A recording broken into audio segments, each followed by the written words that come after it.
berawal dari pas pampres, kemudian tidak berselang lama diajak lagi sama Ustadz Qadar. Kemarin kan belum dapat ijazah. Iya belum. Mau nggak dapat ijazah sekarang? Mau. Di mana? Di Fajar Dunia. Mulai dari situ saya dapat ijazah, dapat talqin dzikir dari Pak Kiai Wahfi sekitar tahun 2007, ya tahun 2007 sampai sekarang. Hadirin rahimakumullah, betapa bahagianya kita, betapa senangnya kita diistiqomahkan oleh Allah Subhanahu wa taala, bisa bertemu dengan orang-orang baik, bisa bertemu dengan orang-orang ahli zikir. Pun tadi kemarin Kang Nur Rahman pun bisa enggak ngisi hikmah ilmiah. Aduh, saya mah apa tuh di pas pampres mah dari mulai saya kenal Tekian dulu orang-orangnya hebat-hebat, kenapa harus saya? Ya biar kenal, kalau biar kenal ya insyaallah siap silaturahim sama para guru-guru tasawuf, pada pengamal-pengamal tasawuf. Dan manusia itu akan dikelompokkan kepada orang-orang yang dicintai. Siapapun kita akan digolongkan kepada orang-orang yang kita cinta. Kita cinta kepada ahli zikir, kita akan dikumpulkan kepada orang-orang ahli zikir. Kita sering belajar, senang dengan belajar, akan dikumpulkan pula dengan golongan orang-orang yang rajin belajar. Hadirin rahimakumullah, biar pulang kita bawa oleh-oleh, saya akan menyampaikan beberapa hadis yang diajarkan oleh Rasulullah SAW kepada kita. Saya tidak akan mengajari tasawuf karena tasawuf itu lebih baik diamalkan. Kalau dipelajari puyeng, kata Kiai Wahfi. Kiai Wahfi itu pakarnya tasawuf, mempelajarinya puyeng, setelah diamalkan baru dia ketemu dengan ajaran tasawuf yang sebenarnya. Hadirin rahimakumullah, suatu saat Rasulullah SAW berkumpul dengan para sahabatnya, samalah kayak kita kayak gini. Waktu itu Rasulullah menasihati pada para sahabatnya.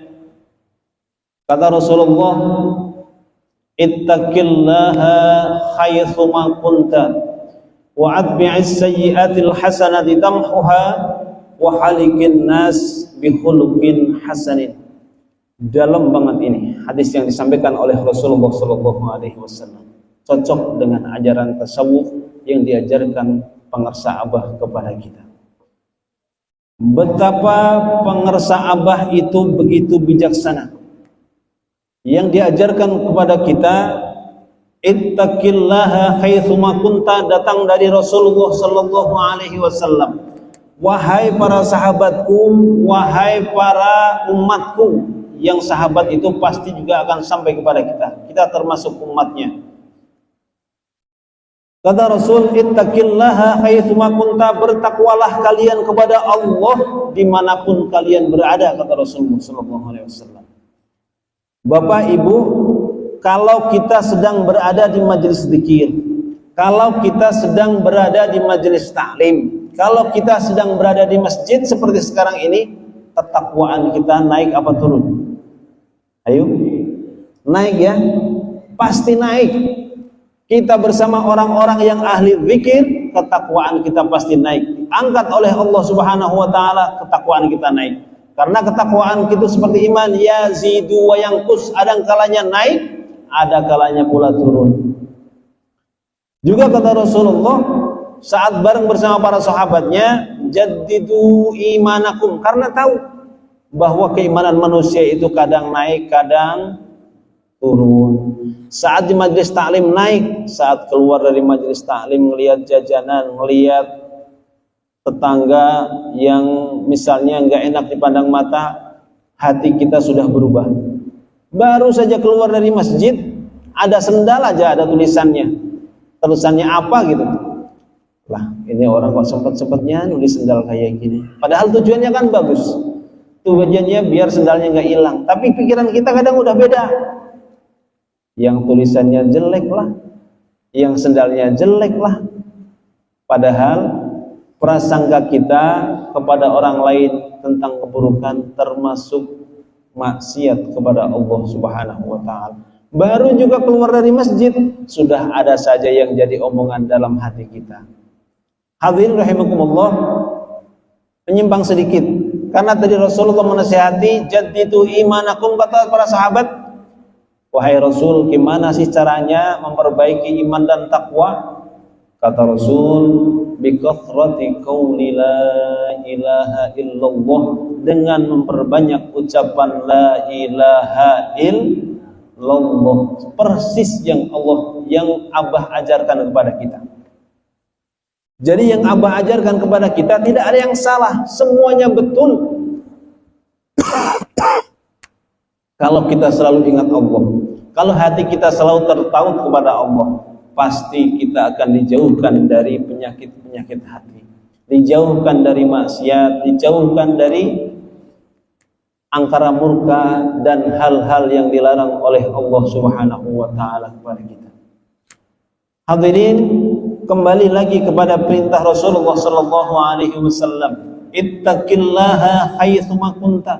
Betapa pentingnya ketakwaan, betapa pentingnya derajat takwa bagi manusia.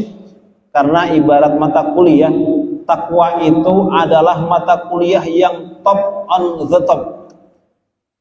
Sebuah ilmu yang paling tinggi, yang akan jadi mahkota kebanggaan, mahkota kebahagiaan jika kita dimahkotai. Misalnya kita dilantik menjadi Perdana Menteri aja, jadi menteri aja, pakai peci, pakai jas hitam, pakai celana panjang, pakai sepatu mengkilat, rasanya udah keren banget. Bagaimana kita dimahkotai takwa saat malak Israel menjemput kita? Takwa tersemat dalam kepala kita, dalam hati kita, selalu bertakwa kepada Allah Subhanahu wa taala. Jadilah dia manusia super, paling super, manusia yang paling istimewa, karena bisa mempertahankan ketakwaannya sampai dengan Israel menjemputnya. Di setiap Jumat sudah diingatkan, di setiap kajian sudah diingatkan, ittaqillaha haitsu ma kunta, bertakwalah kalian kepada Allah dimanapun kalian berada. Dan juga khatib selalu berwasiat, ya ayyuhalladzina amanu ittaqullah, ittaqullah, semuanya bertakwa kepada Allah.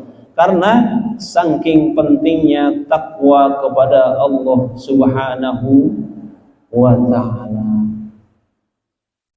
Ibu, bapak sudah ngantuk? Kita transaksi dulu boleh? Mau berapa lama Bu? Ini udah jam 10.20. Kata Pak Kiai Basri tadi, biasanya jam 10 udah selesai.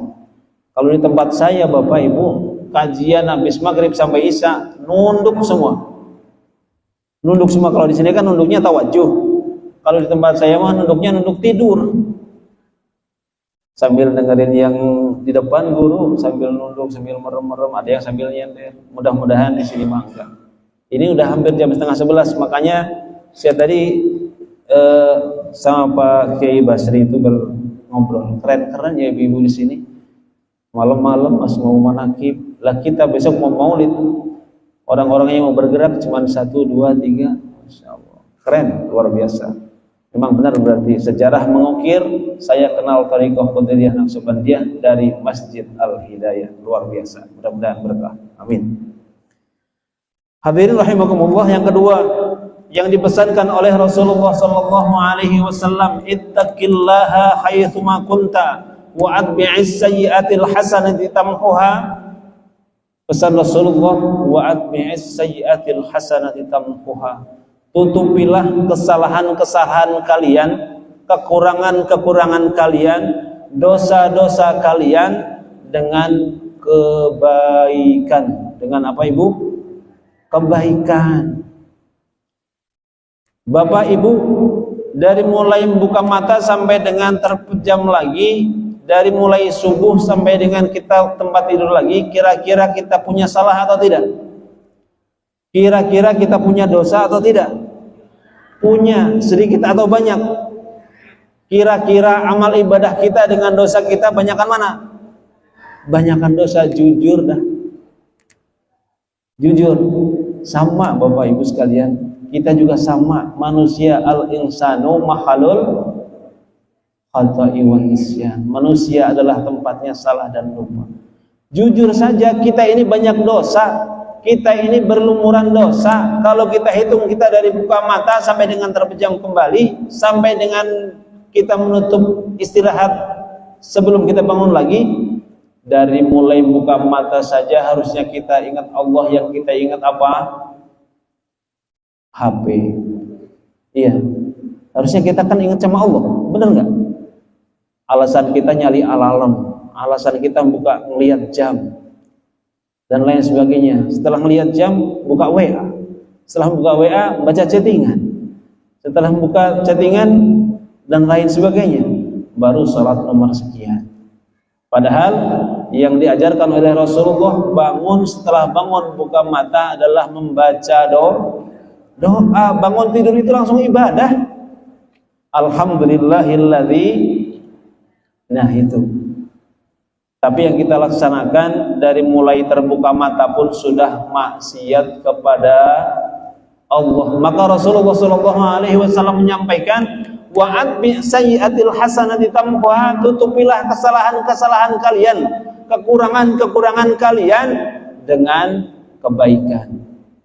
Maka orang yang aktif di majelis ta'lim, orang yang aktif di majelis zikir, orang yang bergerak jadi muharrik TKN ini, yang mendawahkan TKN kemana-kemana, yang didawahkan, yuk ikut zikir, yuk ikut manakib, yuk ikut khataman. Keren. Karena yang keluar dari mulutnya adalah dakwah, kemudian yang dalam pikirannya adalah ibadah, kemudian yang dipikirkannya adalah jadwal besok manakib di mana, besok petugasnya siapa, apa yang harus kita siapkan. Terus seperti itu orang yang aktif di kegiatan keagamaan.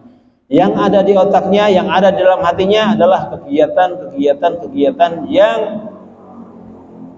dalam lingkup beribadah dan mengabdikan diri kepada Allah Subhanahu wa taala. Apalagi yang diajarkan oleh guru kita diajarkan zikrullah, berzikir kepada Allah, baik zikir jahar maupun zikir khafi. Maka di sela-sela kita lupa kepada Allah Subhanahu wa taala, kata Abah, saat kita lupa ingatkan lagi. Saat kita lupa ingatkan lagi. Terputus zikir, sambung lagi dan sambung lagi, karena sadar yang diwasiatkan oleh Rasulullah sallallahu alaihi wasallam, wa'atbi'is sayyi'atil hasanati tamhuha.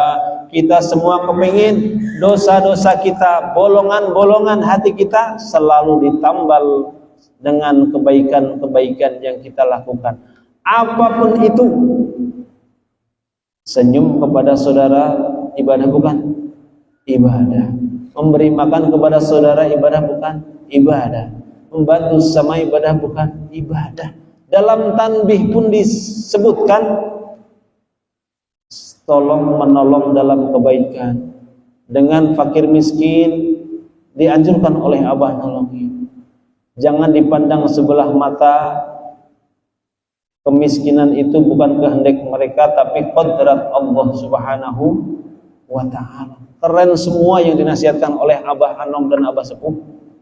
Kalau kita bisa mengamalkannya dari tanbih saja, kemudian dari untayan mutiara saja, Masya Allah, ibadah semua itu dah isinya.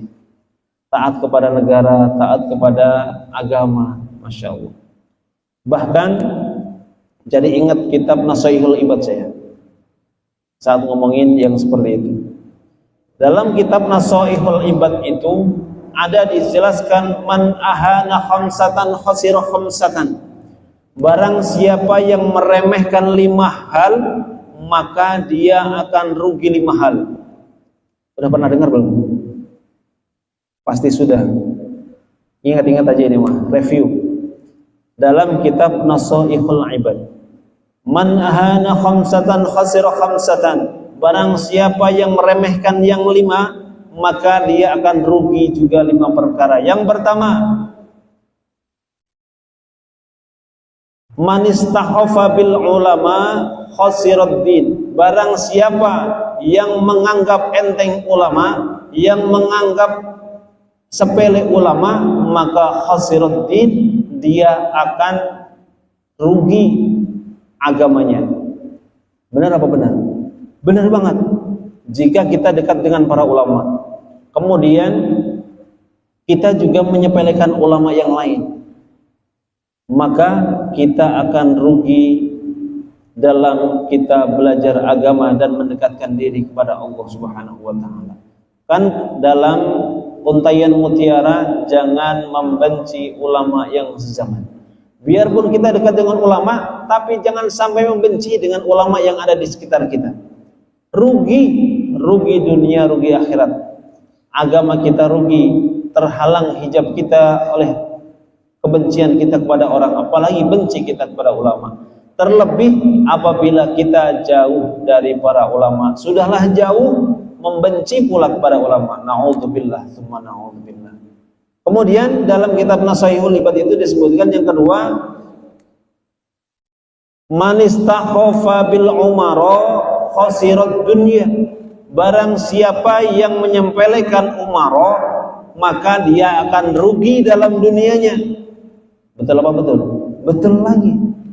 Barang siapa, misalnya kita nih, kita hidup bermasyarakat, kemudian kita membenci kepada umara yang paling dekat dengan kita adalah Pak RT dan Pak RW.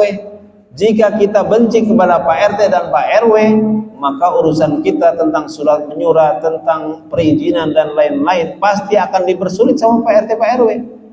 Maka betul yang disabdakan oleh Rasul di kitab Nasaihul Ibad tersebut, man istahafa bil umara khasirat dunya. Barang siapa yang benci para ulama, para umara, maka dia akan rugi dunianya. Kemudian yang ketiga, man istakhafa bil jirani khasiral manafi.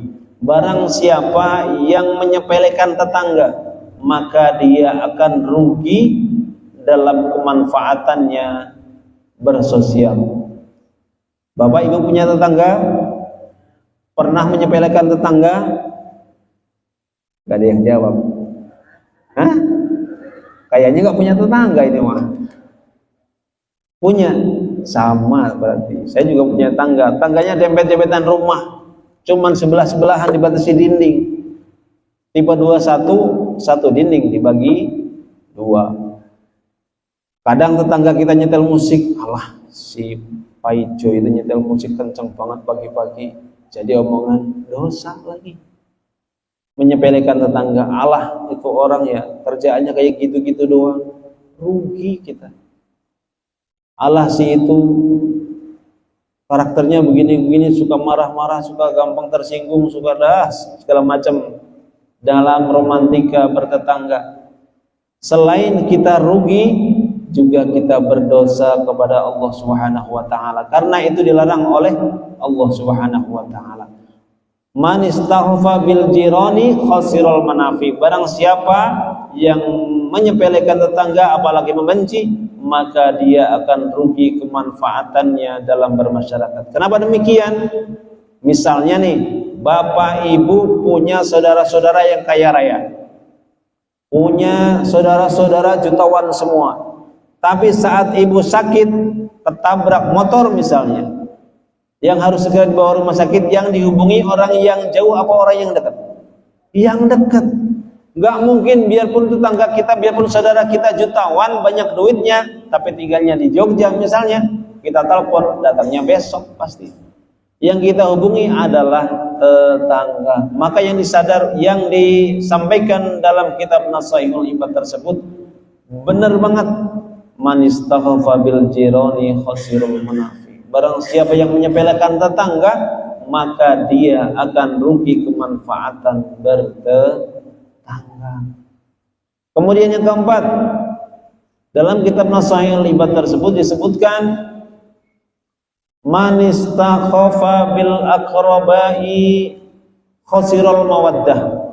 Barang siapa yang menyepelekan keluarganya atau saudara-saudaranya, maka dia akan rugi, akan kehilangan kebahagiaan. Benar enggak? Kita semuanya punya saudara, kita semuanya punya kerabat, kita semuanya punya, baik yang dekat maupun yang jauh, pasti punya saudara. Kalau kita menyepelekan saudara kita, pasti hati kita ada yang tidak beres, pasti hati kita ada yang sakit, pasti ada sesuatu yang nggak benar dalam hati kita. Dan kebahagiaan berkeluarga pasti akan dicabut oleh Allah Subhanahu wa taala. Kenapa demikian? Kita menyepelekan saudara kita. Allah, saudara saya yang itu mah adanya ngutang mulu. Kalau ngutang nggak dibalik-balikin. Kalau minjem ini bor tiap bulan minjem, balikin kagak, harus ditagih dan lain sebagainya. Menyepelekan saudara. Rugi nggak? Rugi. Karena hubungan kekerabatan yang dibangun oleh orang tua kita, kita dididik oleh orang tua kita agar rukun dengan saudara-saudaranya. Saat kita tua, kita tahu keburukan saudara kita, kita ungkit-ungkit, kita omong terus, karena memang itu kekurangan dia, dan itu menjadi penyakit kita, dan kita akan kehilangan kehangatan dalam keluarga. Kalau kita jauh-jauh nih, kalau yang orang perantauan, pulang ke kampung itu kepengen ketemu saudara, kepengen ketemu dengan kerabat, kepengen bersenda gurau, kepengen ngumpul bareng, bahagianya luar biasa. Akan tetapi kalau kita sudah terbiasa menyepelekan, yang ada hambar, tidak ada apa-apa, maka kehangatannya dalam keluargaan dicabut oleh Allah Subhanahu wa taala. Yang kelima, dalam Nasaihul Ibad disebutkan man istakhafa li ahli khosirati bil ma'isyah. Barang siapa yang menyepelekan keluarganya, maka dia akan rugi dalam mencari penghidupan kesehariannya. Na'udzubillah, na'udzubillah. Bapak, ibu, bapak pernah nggak nyepelein anak? Saya pernah. Pernah nggak nyepelein istri? Saya juga pernah. Pernah nggak nyepelein ya anak kita yang suka ngeyel banget gitu? Pernah. Sama, kita juga pernah. Ngerasa nggak saat kita bekerja, kemudian pikiran kita fokus ke anak, ke istri yang kita keselin, kira-kira kerja kita benar atau enggak? Enggak. Berarti benar itu kitab Nasaihul Ibad. Kita nyepelein istri, kita nyepelein anak, kita nyepelein kerabat kita, keluarga kita, maka saat kita keluar pikiran kita kacau, nggak tenang. Yang saya rasakan begitu. Maka kembali lagi kitab Nasaihul Ibad bahwa kita menyepelekan keluarga, kita menyepelekan anak, maka disempitkan rezeki kita. Na'udzubillah, tsumma na'udzubillah. Hadirin yang dimuliakan Allah Subhanahu wa taala, kembali lagi kepada 3 pesan Rasul sallallahu alaihi wasallam. Yang pertama adalah ittaqillaha haitsuma kunta. Kemudian wa'atbi'is sayyi'ata wa'atbi' sayyi'atal hasanati tamhuha. Kemudian yang ketiga wa khaliqin nas bi khuluqin hasanin. Pergaulilah manusia itu, pergaulilah manusia yang lain dengan akhlak yang baik, bi khaliqin hasanin, dengan akhlak yang mulia. Diajarkan oleh Abah, diajarkan Abah kepada orang pemabuk, Abah kepada orang yang jahat, super jahat. Mana pernah Abah suudzon, kemudian musir, kemudian apa yang dinasihatkan Abah? Sama sekali nggak ada. Bager, iya sama, Abah juga lagi belajar. Semuanya dengan tenang, dengan lemah lembut, dengan kebaikan-kebaikan semua yang diajarkan Abah kepada murid-muridnya. Dan kita bisa nggak ngikutin yang diajarkan Abah? Kadang-kadang ya itu tadi, kembali lagi kepada mahalul khotai wan nisyan, tempatnya salah dan lupa. Emosi aja, emosi setiap hari, baik ke tetangga, baik ke teman, kemudian apalagi ke keluarga. Padahal Rasulullah menyampaikan wa khaliqin nasa bi khuluqin hasanin, dan pergaulilah manusia itu dengan akhlak yang baik, yang dicontohkan oleh Rasulullah sallallahu alaihi wasallam. Semulia-mulianya manusia yang menjadi contoh bagi umat di seluruh alam, yaitu Rasulullah sallallahu alaihi wasallam. Kejauhan kalau ke Rasulullah, ke Abah saja yang diajarkan oleh Abah, santun terus, lembut terus. Bager, sudah bagus, amalkan, ingatkan. Ayo sama-sama belajar sama Abah. Apa ada murid yang apa ada guru yang seperti itu kepada murid-muridnya? Ayo belajar bareng-bareng. Kalau guru yang zaman sekarang kan udah belajar, sono belajar, pelajari. Tapi kalau Abah beda. Ayo sama-sama belajar. Maka yang diajarkan oleh Rasulullah sallallahu alaihi wasallam, wa khaliqin nasa bi khuluqin hasanin, perbaiki akhlak kita, perbaiki cara kita berkomunikasi dengan orang, perbaiki cara kita berkomunikasi dengan tetangga, perbaiki cara komunikasi kita dengan suami, dengan istri, sama. Baik suami ke istri, perbaiki. Dari istri ke suami, perbaiki. Ada nggak yang suka bentrok suami sama istri? Ada. Gara-gara apa? Gara-gara akhlak yang buruk, gara-gara komunikasi yang buruk. Maka khuluqin hasanin yang diajarkan oleh Rasulullah wajib untuk kita pakai dalam kehidupan, baik dalam kehidupan berkeluarga maupun dalam kehidupan bermasyarakat dan bersosial. Kepada anak yang sering bentak-bentak, tahan dulu, Abah mah ngajarinnya gak seperti itu. Udah siang kamu belum mandi, ini udah jam 7, ini bentar lagi guru kamu udah datang, kamu belum pakai seragam, belum pakai celana. Kayak gitu nggak bu kalau pakai ibu?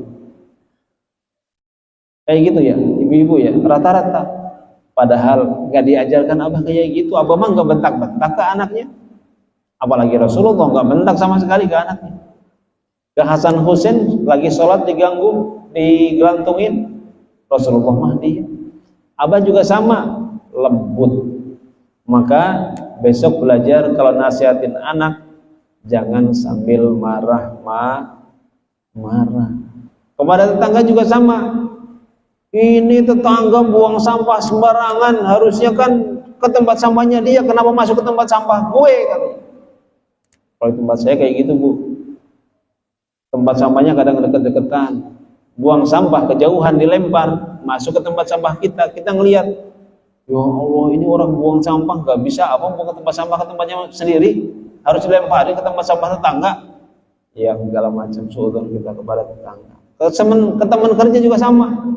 Ini kerjaan kagak dikerjain, harusnya kan ini kerjaan dia bukan kerjaan saya. Gilanya ditanya saya yang tanggung jawab. Insya Allah, namanya manusia intinya emosi.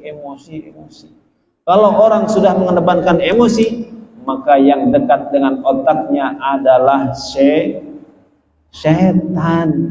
Na'udzubillah tsumma na'udzubillah. Kang Nur, ini udah jam 10:30 ya Pak. Uyus. Cukup. Masya Allah. Hadirin jamaah rahimakumullah. Sebenarnya sih masih ada beberapa hadis, tapi ya udah jam 10:30. Kalau betapa Kiai Basri kan biasanya jam 10 selesai. Takutnya melewati garis finish ini. Mudah-mudahan kita diberikan keistiqomahan oleh Allah Subhanahu wa taala dalam ibadah, dalam mengabdikan diri kita kepada Allah Subhanahu wa taala, terutama kepada guru kita, pengarsa Abah. Mudah-mudahan yang diajarkan oleh Abah kepada kita bisa kita amalkan, baik itu zikir harian, baik itu zikir khataman, baik itu zikir bulanan. Mudah-mudahan kita diberikan kekuatan oleh Allah Subhanahu wa taala menerima dan mengamalkan apa yang diajarkan oleh Abah kepada kita. Kalau ke Rasulullah kejauhan, ke Abah saja, Abah mah ngajarinnya lembut. Kalau putus tinggal sambung lagi, kalau lupa ingatkan lagi. Terus seperti itu. Mudah-mudahan kalau kita tidak kebanyakan dia, zikirnya khafi saja, belajar zikir khafi. Mudah-mudahan zikir kita terus tersambung kepada Allah Subhanahu wa taala, dan mudah-mudahan zikir yang akan menemani kita saat malak Israel datang menjemput kita, yang kita ingat adalah Allah. Mudah-mudahan ya Bapak Ibu sekalian, mudah-mudahan Allah berikan keistiqomahan, dan mudah-mudahan kita juga tidak bosan untuk datang ke majelis zikir dan majelis ta'lim, walaupun kayak sekarang yang isi bukan orang yang mumpuni, tapi orang yang baru belajar di awal, namanya juga Awaluddin. Mudah-mudahan ada manfaatnya walaupun sedikit. Terima kasih. Ada kurang lebihnya mohon maaf.